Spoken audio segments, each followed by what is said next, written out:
Hello dear students, welcome to the digital learning platform of Winsome International School. So today we will discuss the question answer of your class 8 chapter 5 जिसका नाम था जो हम पहले पढ़ चुके हैं द समिट विद इन। ये हमने चैप्टर पढ़ लिया था लाइन बाय लाइन।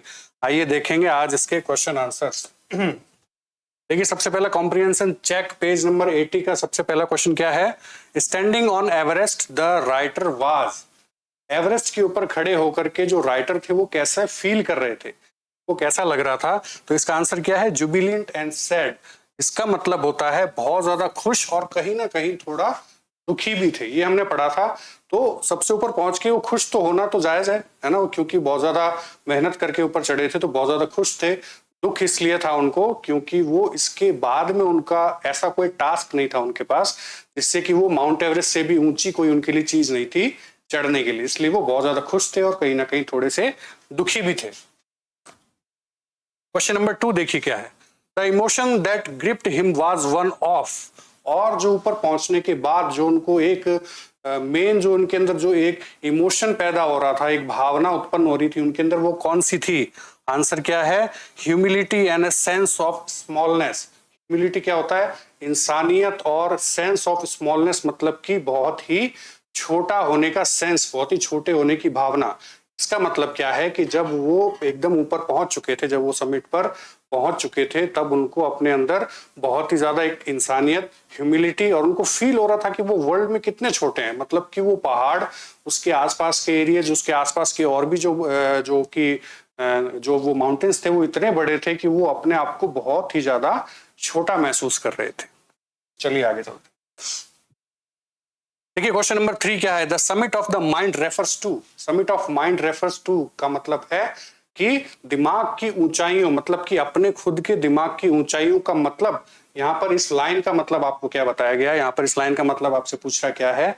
इस लाइन का मतलब यहाँ पर है a fuller knowledge of one self, अपने खुद के बारे में पूरी तरीके से जान लेना, अपने खुद के दिमाग को है जो पूरी तरीके से विकसित कर लेना, पूरी तरीके से डेवलप कर लेना, वो है यहाँ पर समिट ऑफ माइंड। अपने दिमाग को, मतलब कि अपने दिमाग के अंदर जितनी भी आपकी चीजें चल रही है वो पूरी तरीके से जब सॉल्व हो जाएंगी, जब आप अपने जीवन जीने का सत्य जान चुके होंगे, या फिर मतलब आपके लिए चीजें जो है वो शून्य हो जाती है एक तरीके से, जाकर के आप ऐसे सोचेंगे कि भाई मैंने सब कुछ पा लिया, सब कुछ देख लिया, सब कुछ फील कर लिया।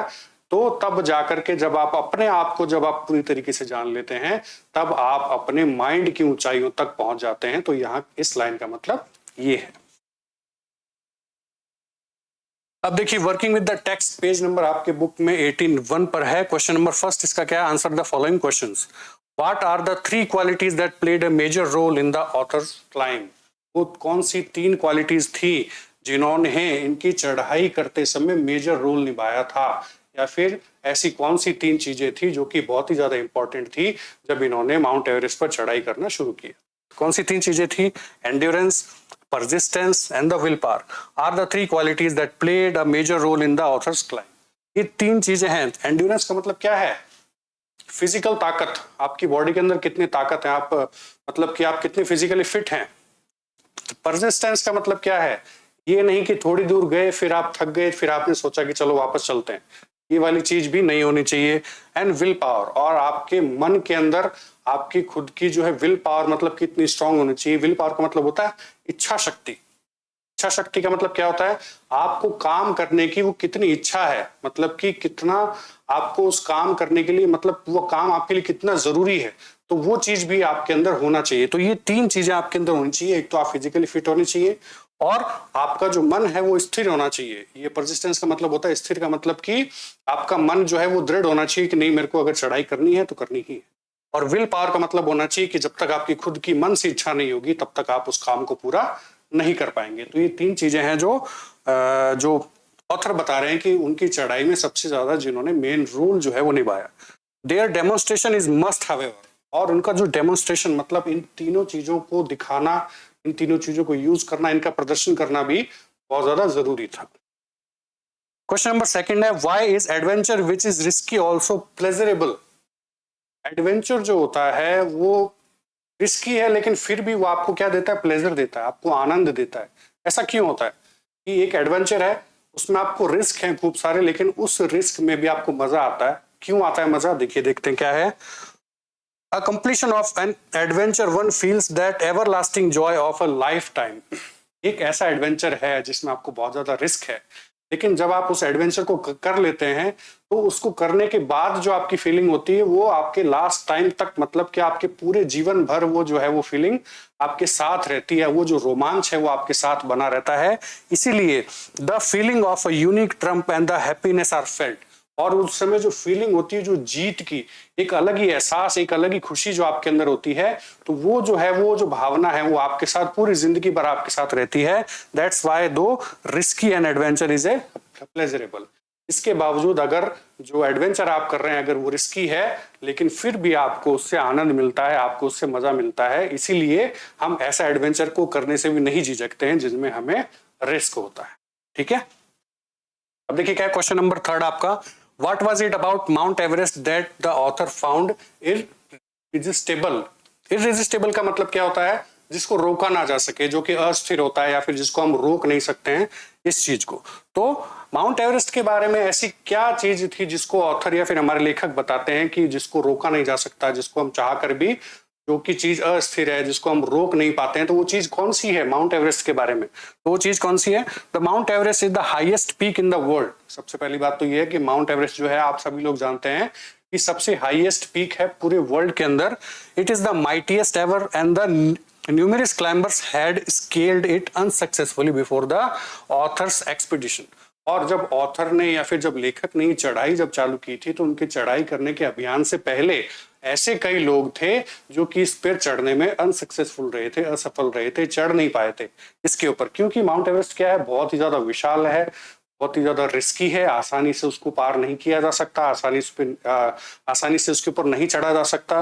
तो जब ऑथर ने जब चढ़ाई चालू की थी, जब उनका अभियान शुरू हुआ था, तो उससे पहले भी कई लोगों ने ये चीज या फिर ये कोशिश जो है वो की थी, लेकिन वो लोग सफल नहीं हो पाए थे। It is found irresistible. और ये एक ऐसी चीज है कि आपके अंदर वो जज्बा जो है वो पैदा होता है कि अगर खूब सारे लोग नहीं कर पा रहे हैं उस चीज को, तो मैं करके दिखाऊंगा, तो इस चीज को आप रोक नहीं सकते हो। उसको पार करने की जो एक वो जिद होती है या फिर एक वो टास्क आपके मन में जो पैदा होता है कि अगर माउंट एवरेस्ट पर इतने सारे लोग जो हैं वो नहीं चढ़ पा रहे हैं, मतलब किसी न किसी कारण से नहीं चढ़ पा रहे हैं, तो उसको मैं पूरा करके दिखाऊंगा। तो वो जो टास्क है उस चीज को, माउंट एवरेस्ट के बारे में उस चीज को रोका नहीं जा सकता। अब देखिए क्वेश्चन नंबर फोर्थ क्या है। One does not do it climb a high peak of for fame alone. अगर कोई आदमी ऐसा करता है कि सिर्फ और सिर्फ माउंट एवरेस्ट पे इसलिए चढ़ाई करे कि वो फेमस हो जाएगा, उसको फेम मिलेगा, what does one do it for really. अगर वो सिर्फ और सिर्फ फेमस होने के लिए ये चीज नहीं करता है, तो फिर वो वास्तव में क्यों माउंट एवरेस्ट की चढ़ाई करता है? क्या जरूरत है माउंट एवरेस्ट पर चढ़ने के लिए, है ना? क्योंकि ऐसा तो नहीं है कि वहां जाओगे तो आपको खूब सारा पैसा मिल जाएगा, या फिर कोई ऐसा खजाना कोई वहां पर जाके ऐसा कुछ गड़ा हुआ है कि वहां पर जाके हम लोग खोद करके वहां से ले आएंगे तो खूब ज्यादा अमीर हो जाएंगे। ऐसा तो कुछ नहीं होगा, है ना? सिर्फ और सिर्फ फेमस होना है। फेमस होने के लिए इतना रिस्क क्यों उठाया जाए, इतनी परेशानी हम लोग क्यों लेते हैं? तो क्यों लेते हैं, क्या लेखक बताते हैं उसके लिए। However, one climbs a high peak with an adventure within him, but the feeling of communion and the eternal love attract him towards the indispensable deed. Indispensable deed का मतलब क्या होता है? बहुत ही कोई जरूरी काम, ऐसा काम जिससे हम पीछे नहीं मुड़ सकते, बहुत ही आवश्यक जो काम होता है हमारे लिए। तो लेखक हमें क्या बता रहे हैं कि कुछ लोग तो ऐसा होता है कि एडवेंचर के लिए भी खूब सारे लोग हैं कि उस पर चढ़ाई करते हैं, और कुछ लोग क्या होते हैं कि वो फीलिंग जो उनके अंदर मन में होती है, जो कि बहुत ही ज्यादा एटर्नल लव, मतलब कि इतना प्रेम होता है उनको उस जरूरी काम से, मतलब कि एक तरीके से पागलपन सा होता है कि नहीं हमें तो उसके ऊपर चढ़ के जो है वो समिट, मतलब कुछ लोगों को ऐसा होता है कि रिस्क लेना भी उनके लिए एक टास्क होता है कि रिस्क लेकर के वो लोग क्या करते हैं, वो लोग अपनी जो है अपनी परेशानियों को या फिर वो अपने जो जीवन के अंदर जो भी उनको एडवेंचर करने हैं, वो अपने आप को उन परेशानियों से उसकी तुलना करके वो लोग क्या करते हैं, जीत जो पाने की उनके अंदर जो पागलपन होता है वो बहुत ज्यादा होता है कुछ लोगों के अंदर। तो वो जो एडवेंचर है, वो जो प्यार है उनके अंदर, वो बहुत जरूरी काम समझते हैं उस चीज को। No doubt it is the toughest job with the courage of stake. और नो डाउट, बिना किसी डाउट के, ये जो काम है माउंट एवरेस्ट पे चढ़ाई करना जो काम है, बहुत ज्यादा टफ जॉब है, बहुत ज्यादा टफ काम है। जबकि उनकी जो जिंदगी है वो भी क्या होती है, दांव पर लगी होती है। जो साहस है वो सब कुछ दांव पर लगा होता है, लेकिन इसके बावजूद के अंदर जो प्रेम होता है, उनके अंदर एक तरीके से जो पागलपन होता है, इस चीज के लिए लोग क्या करते हैं, इतनी परेशानी झेल करके भी माउंट एवरेस्ट पर चढ़ाई करते हैं। फिफ्थ देखिए क्या है, he becomes conscious in a special manner of his own smallness in this large universe. This awareness defines an emotion mentioned in the first paragraph. Which is the emotion? अब देखिए क्या आपसे पूछा गया है, he becomes conscious in a special manner of his own smallness. वो क्या हो गए थे जब जो हमारे जो ऑथर हैं, जब वो एकदम समिट पर पहुंच चुके थे, तब उन्हें फील हुआ था कि वो इस दुनिया के अंदर कितने छोटे हैं, उनका कद या फिर उनका ओहदा, या फिर वो अपने आप को बहुत ही छोटा फील कर रहे थे. This awareness defines an emotion mentioned in the first paragraph. आपके जो बुक का जो फर्स्ट पैराग्राफ है, तो उनके अंदर जो उस समय जो एक इमोशन पैदा हो रहा था, एक भावना पैदा हो रही थी, उस चीज के बारे में आपको बताया गया है. तो आपसे पूछा गया कि वो कौन सा इमोशन था, जो फर्स्ट इमोशन, जो मेन इमोशन था, जो उनके मन के अंदर आ रहा था, वो कौन सा इमोशन था? The emotion is humility. मानवता का जो एक भावना थी, जो सबसे ज्यादा उनके मन में आ रही थी, वो थी ह्यूमिलिटी, मानवता. क्वेश्चन नंबर 6 देखिए क्या है, what were the symbols of reference left by members of the team on Everest. जितने भी ये लोग गए थे, 6-7 लोग गए थे, तो ये अपने आस्था के रूप में, अपने धर्म को या वहां पर वो प्रदर्शन करने के लिए उनकी आस्था के रूप में कौन कौन सी चीजें या फिर कितनी चीजें वहां पर छोड़ करके आए थे. The symbols of reference are the following. ये चीजें थी, कुछ चीजें थी. अ पिक ऑफ गुरु नानक जी की एक तस्वीर थी वहां पर. अ पिक ऑफ गॉडेस दुर्गा माता जी की एक वो तस्वीर थी वहां पर. अ रियलिक ऑफ बुद्धा की एक मूर्ति थी वहां पर. और अ क्रॉस, जो वो क्रिश्चियंस का जो होता है, जिनको वो एक वो क्रॉस होता है, वो वहां पर छोड़ कर. ठीक है, तो चलिए यहाँ खत्म होते हैं आपके क्लास 8 के चैप्टर नंबर 5 के क्वेश्चन आंसर्स. मिलेंगे किसी नेक्स्ट वीडियो के अंदर. Thank you.